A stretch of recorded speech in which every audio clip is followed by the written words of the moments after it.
Shitala recording studio Bihar Sharif. कई साल बीतल करते बरतिया, अभी लेना गोदिया भराइल हो। कई साल बीतल करते बरतिया, अभी लेना गोदिया भराइल हो।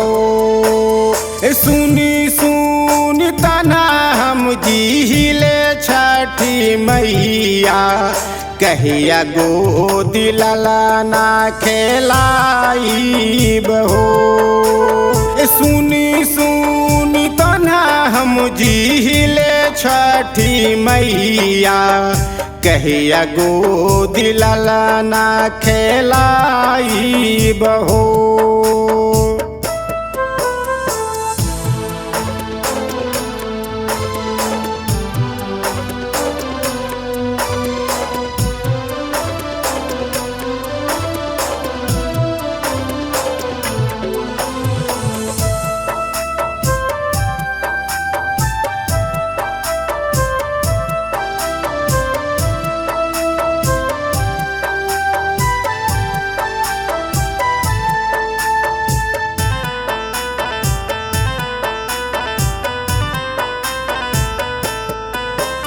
ललन बीन सुना हमर घर के अंगना माँ, कहिया कि नाई छठी माई घर पलाना।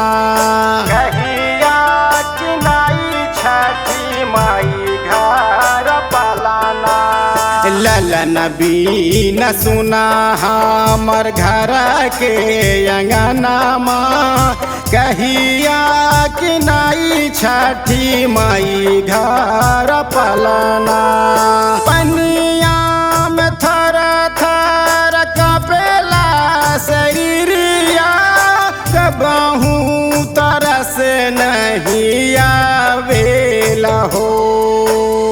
सुनी सुनी तना हम जीले छठी मैया, कहिया गोदी ललाना खेलाइब हो।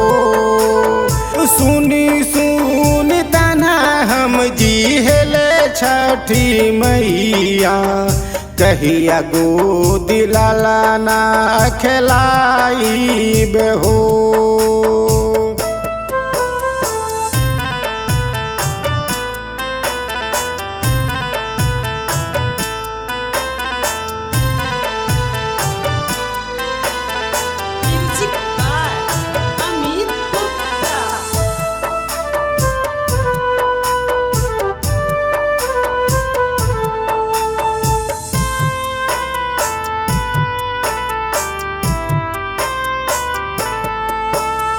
देवरू के माथा बाप दौरा उठाई, अगला बेर माई हामा कोसियो भराई।